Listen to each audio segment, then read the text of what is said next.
Assalamualaikum warahmatullahi wabarakatuh. Perkenalkan, nama saya Arif Febrianto dengan NIM C0C023032. Di sini saya akan mempresentasikan mata kuliah Akuntansi Perpajakan dengan judul materi Konsep dan Pencatatan dari Aset Tidak Berwujud dan Kewajiban Jangka Pendek. Dalam dunia akuntansi modern, perusahaan tidak hanya mengandalkan aset berwujud seperti mesin, bangunan, atau tanah, tetapi juga memanfaatkan aset tidak berwujud yang memiliki peranan besar dalam menghasilkan nilai ekonomi jangka panjang. Aset tidak berwujud seperti hak paten, merek dagang, perangkat lunak komputer, dan goodwill kini menjadi penentu daya saing utama dalam ekonomi berbasis pengetahuan. Perusahaan teknologi, farmasi, dan jasa keuangan, misalnya, bergantung pada inovasi intelektual yang tidak selalu berwujud fisik, namun memiliki nilai ekonomi yang sangat tinggi. Kita masuk pada konsep dan pencatatan aset tidak berwujud. Aset tidak berwujud merupakan sumber daya ekonomi yang tidak memiliki bentuk fisik, tapi memberikan manfaat ekonomi di masa depan. Berdasarkan PSAK nomor 19, aset tidak berwujud diakui apabila dapat diidentifikasi, perusahaan memiliki kendali atasnya, dan diharapkan menghasilkan manfaat ekonomi di masa depan.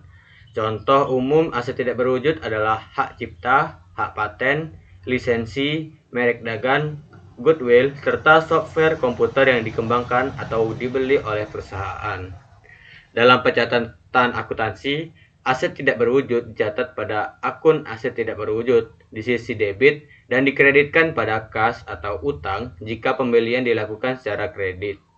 Contoh jurnal yaitu pada sisi debit itu hak paten dan sisi kredit kas atau utang usaha.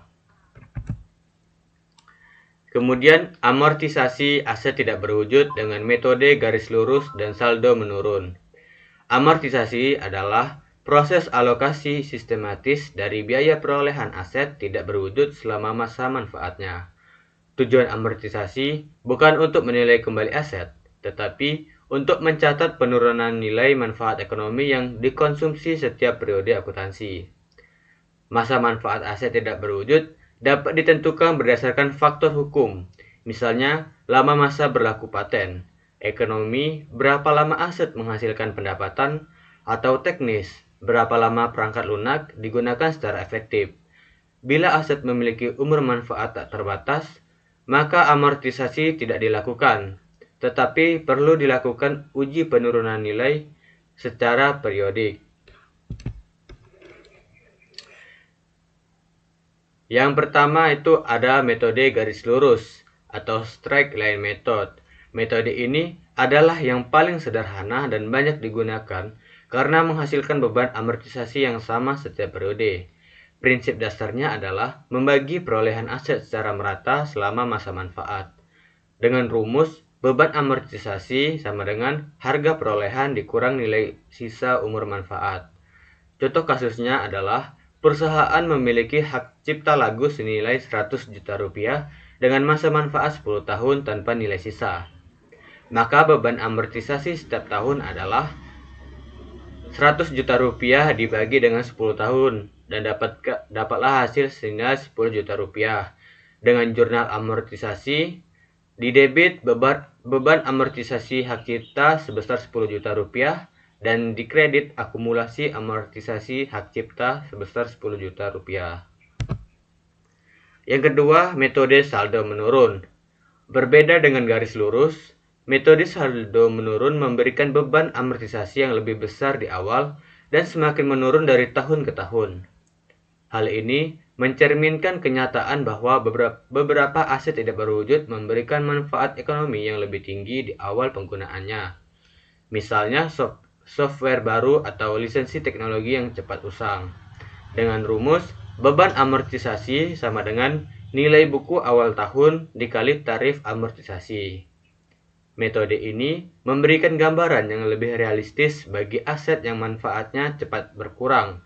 Namun, kelemahannya adalah perhitungan lebih kompleks dan tidak selalu diterima untuk semua jenis aset tidak berwujud.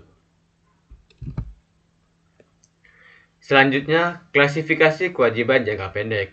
Kewajiban jangka pendek adalah utang atau tanggungan yang harus dilunasi dalam waktu maksimal 1 tahun atau dalam satu siklus operasi normal. Menurut PSAK nomor 1, kewajiban jangka pendek termasuk utang usaha, utang wesel, beban aktual, pendapatan diterima di muka, bagian utang jangka panjang yang jatuh tempo, dan pajak terutang. Yang pertama, utang usaha merupakan kewajiban yang timbul dari pembelian barang atau jasa secara kredit dari pemasok. Contohnya, pembelian bahan baku secara kredit. Yang kedua, beban yang masih harus dibayar. Merupakan beban yang sudah terjadi namun belum dibayar, seperti gaji karyawan bulan Desember yang dibayar bulan Januari. Yang ketiga, pendapatan diterima di muka merupakan pendapatan yang sudah diterima namun belum diakui karena jasa belum diberikan.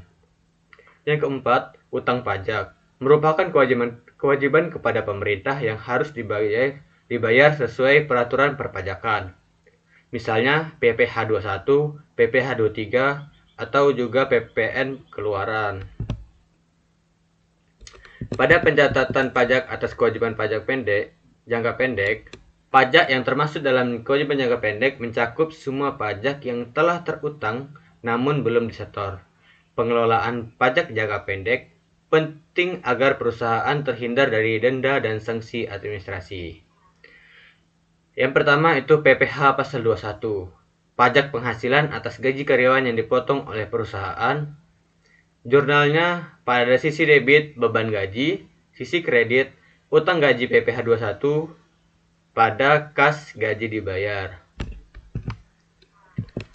Kemudian PPh pasal 23 dikenakan atas pembayaran jasa kepada pihak ketiga.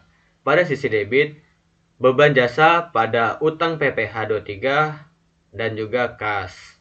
Kemudian pajak pertambahan nilai PPN keluaran dicatat sebagai kewajiban hingga disetor ke kas negara. Piutang usaha pada penjualan utang PPN keluaran. Kesimpulannya, aset tidak berwujud merupakan aset penting dalam era modern yang memberikan manfaat ekonomi tanpa bentuk fisik. Proses pengakuan dan amortisasi aset ini harus dilakukan secara sistematis agar mencerminkan nilai ekonominya yang sebenarnya. Metode garis lurus digunakan untuk beban amortisasi yang konstan, sedangkan metode saldo menurun cocok untuk aset yang cepat usang. Kewajiban jangka pendek merupakan tanggungan perusahaan yang harus diselesaikan dalam waktu singkat. Klasifikasinya meliputi utang usaha, utang pajak, beban aktual, dan pendapatan diterima di muka. Pencatatan pajak sebagai bagian dari kewajiban jangka pendek menjadi penting karena berkaitan dengan kepatuhan perusahaan terhadap peraturan perpajakan. Mungkin cukup sekian penjelasan materi hari ini. Jika ada teman-teman yang ingin bertanya, dipersilahkan. Saya akhiri. Wabillahi taufiq wal hidayah. Wassalamualaikum warahmatullahi wabarakatuh.